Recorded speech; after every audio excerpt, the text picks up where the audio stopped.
Welcome to USA Battle Zone. Tonight, we bring you a story that will test what you think you know about courage, history, and the secrets buried beneath a war long forgotten. A story that begins with something as ordinary as a young woman's backpack, and ends with a discovery that shook veterans, historians, and an entire town to its core. So grab your seat, because this one, you'll never forget. Scene fades in, a rainy afternoon, small rural bus stop in West Virginia. Her name was Lena Hartfield, 22 years old, quiet, kind, and almost invisible to the people who passed her every day.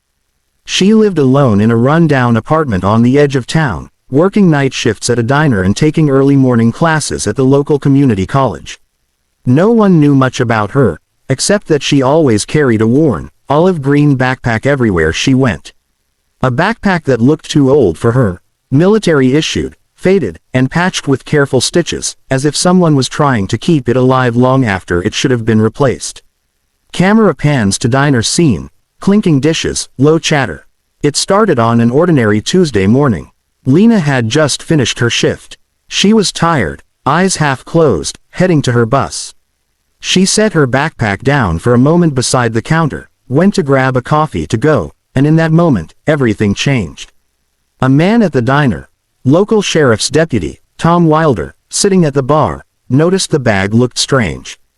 Heavy, lumpy, military grade, and stitched across the top flap were faint initials, RH. Tom frowned. Those initials looked familiar. Before he could say anything, Lena returned, thanked the waitress, and walked out into the cold gray morning. Something about that bag wouldn't leave his mind. Cut to police station. Quiet, low lighting, the hum of a coffee machine. Later that day, a call came in. Someone had found a backpack left behind on the bus, unclaimed. The driver said a young woman had dropped it and never returned. Tom recognized it immediately. The same olive bag, the same initials. The tag on the inside flap confirmed it, property of Captain Robert H. Hartfield, U.S. Army. That name hit him like a punch to the chest. Because Captain Hartfield wasn't just anyone. He was a legend, a man whose name was whispered in every veteran's lodge across the state. A Green Beret who led a covert rescue operation in Vietnam in 1970, and disappeared behind enemy lines, never found. Declared missing in action, his family had been told his body was likely lost forever. Slow, emotional strings rise. Tom's hands trembled as he unzipped the bag. Inside were ordinary things at first. Notebooks, clothes, an old photograph of a woman and a little girl. But beneath those, wrapped in a piece of weathered canvas, was something that made the entire room go silent. A medal, but not just any medal. It was a Medal of Honor, the nation's highest military decoration. And engraved on its back were the words, "Greater than, Capt. Robert H. Hartfield, for heroism above and beyond the call of duty." But here's the thing, Captain Hartfield had never officially received that medal. In fact, records showed no such award had ever been issued. And the date on the engraving, 2 years after he'd been declared dead. Cut to archive footage, soldiers in Vietnam, helicopters, gunfire echoing softly under narration. The discovery spread quickly. The sheriff's office contacted the army, and within 24 hours, military investigators arrived in town. They wanted to talk to Lena, the girl who had vanished after losing her backpack. But she was nowhere to be found. Her apartment was empty, the bed neatly made, the walls bare except for one photo, a faded picture of a man in uniform holding a baby in his arms. It was Captain Robert Hartfield. And the baby was Lena. Music deepens, emotional piano notes enter. Now everything began to fit together, and yet, nothing made sense. Why did Lena have a Medal of Honor that wasn't supposed to exist? How did she even get it? And why had she disappeared the very day it was found? The Army's first assumption was theft. Someone had forged the medal, maybe stolen artifacts from a collector. But when they examined it, something impossible surfaced. The material, the patina, even the engraving, everything matched a 1960s government-issued original. It wasn't a fake, it was authentic. But according to official military records, no such medal had ever been presented to Captain Hartfield, or even produced under his name. Transition. Flashback reconstruction of Vietnam jungle, green mist, distant gunfire. Let's rewind, back to 1970. Captain Robert Hartfield was stationed with the 5th Special Forces Group. His mission? To extract a group of POWs from a hidden camp near the Cambodian border. The operation was classified, so secret, in fact, that the Pentagon wouldn't even acknowledge it for decades. Hartfield's unit never made it back. Reports said the team was ambushed, the rescue failed, and Hartfield was presumed killed after ordering his men to retreat while he stayed behind to cover their escape. But fragments of declassified documents later revealed something else. One unidentified soldier was spotted months later, moving with a group of Vietnamese civilians, protecting them, a ghost in the jungle. They called him the Lost Captain. Back to present. The investigator's office, file folders, rain against the window. So how did his daughter end up with a medal that officially didn't exist? When Army investigator Colonel Mason Price examined the medal under ultraviolet light, he found faint scratches under the engraving. Like it had been re-inscribed, the original name filed off, replaced with Hartfield's.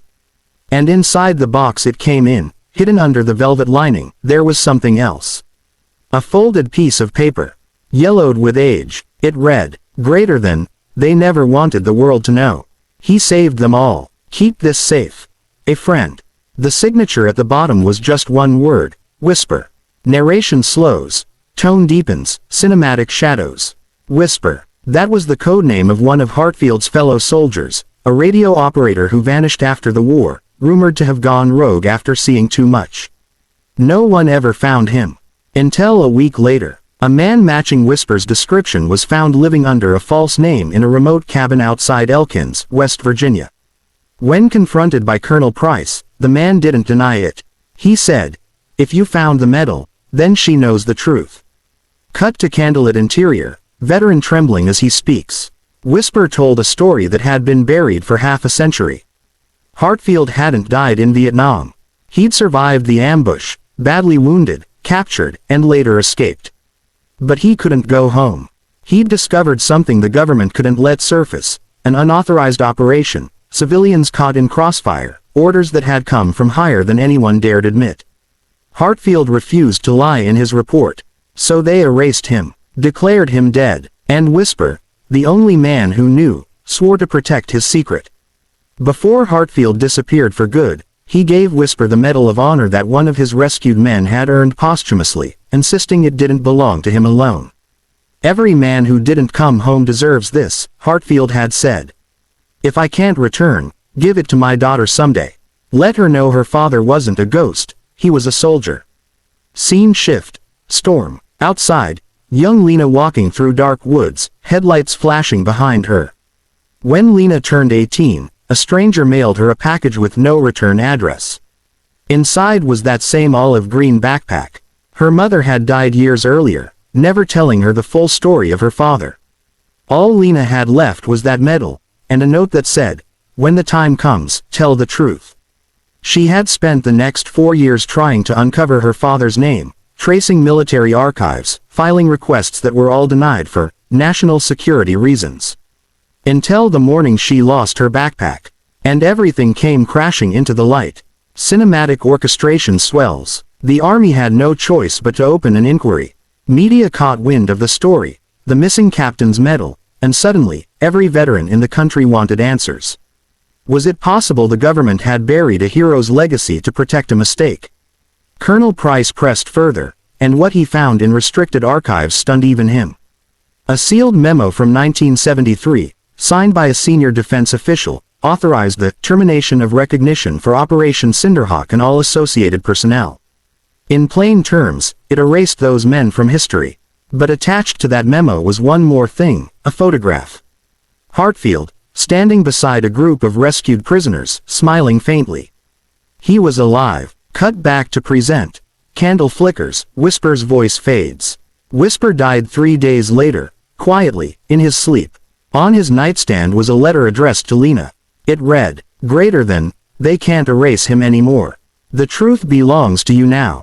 Tell his story. That's the real honor." When investigators returned to find Lena, she finally reappeared, standing at the steps of the local Veterans Memorial, clutching her father's medal.